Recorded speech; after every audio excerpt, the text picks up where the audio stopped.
చేస్తూ ఉండేదాన్ని, శారీస్ అమ్ముతూ ఉండేదాన్ని. దాంతో పాటు ఏంటి అని అంటే చిట్టీలు రన్ చేస్తూ ఉండేదాన్ని. మహిళా సంఘాల పుస్తకాలు ఉంటాయి కదా, పుస్తకాలు కూడా రాసేదన్నమాట. వల్ల ఒకటి కూడా కాదు, ఇన్ని పనులు.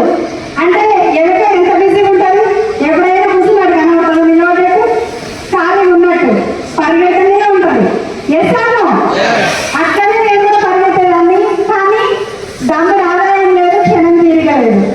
అంటే ఎంతసేపు పని ఒక్కటే చేసేది, కానీ ఎట్లాంటి తీరిక. నా పిల్లలతోటి, నాకు 2 బాబులు అనమాట. దాంతోపాటు ఏంటంటే మా వారు మాదినపేట మార్కెట్లో కూరగాయల షాప్ ఉంది మాది, అది కూడా చూసుకునేదాన్ని. ఒక కంటిన్యూగా ఒక 3 years, మా మ్యారేజ్ ఆల్మోస్ట్ 15 years అవుతుంది. కానీ అప్పటి వరకు మా షాప్ ఎక్కడ ఉంటుందో కూడా తెలియదు నాకు. అంతకుముందు ఎంప్లాయీస్ ఉంటుండే, అందులో లాస్ రావడం వల్ల ఏంటి అని అంటే అప్పటిదాకా షాప్ తెలియదు. లేడీస్ అంటే బయటకు రావద్దు అనే ఒక ఆలోచనతో ఆ షాప్కి నేను వెళ్ళేదాన్ని కాదు. తర్వాత ఏంటంటే పరిస్థితుల ప్రభావం, ఎంప్లాయీస్ ఉంటే ఎట్లుంటుందంటే లాస్ కూడా చూస్తాం. చేస్తాను అట్లనే ఏంటి అని అంటే లాస్ రావడం జరిగింది.